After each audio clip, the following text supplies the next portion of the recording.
So I am a once upon a time investment banker, securities analyst who then went agency side, went into a little bit of ad tech, back to Wall Street, back to agencies, and then created Madison and Wall. How many people go from Wall Street investment banker to ad agency? Like, Not very many, which is yeah, a nice little niche, right? yeah, But we brought the work I did at Magna and inside of Interpublic was not just a lot of corporate strategy stuff, but also public facing work around forecast, which I built out, and then did the same thing at Group M.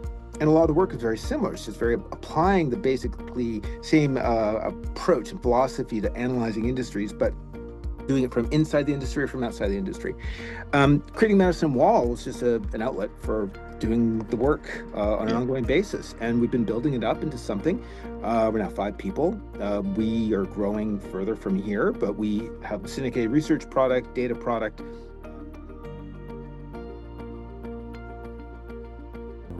If there's a bogey that we're really focused on, it's forecasting the advertising industry's growth rates, right? And doing it at a medium level and doing it ideally in more markets around the world. Right now, we just do the US and Canada, and we are adding more countries as time goes by. And we have maybe 30 different line items in the United States and not as many elsewhere, but we're trying to forecast at the medium level.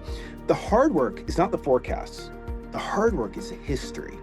The hard work is trying to figure out when, for example, Comcast reports their numbers today, and they give a number for NBC Universal.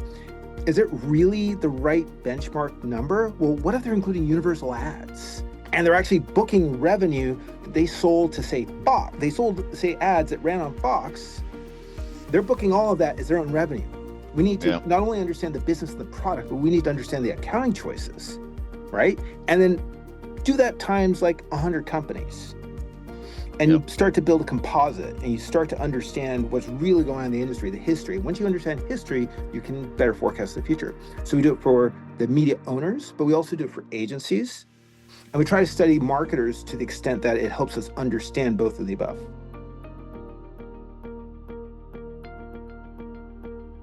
It's a supply chain management business. You're procuring audiences.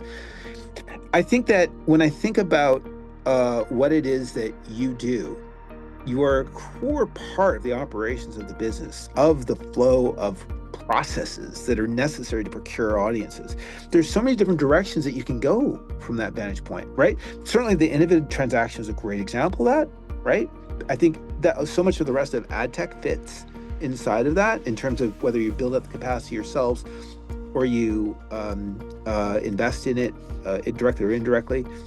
So I think that just anything that continues to facilitate better supply chain management for the sake of marketers who need to procure audiences, that's the direction I'd go.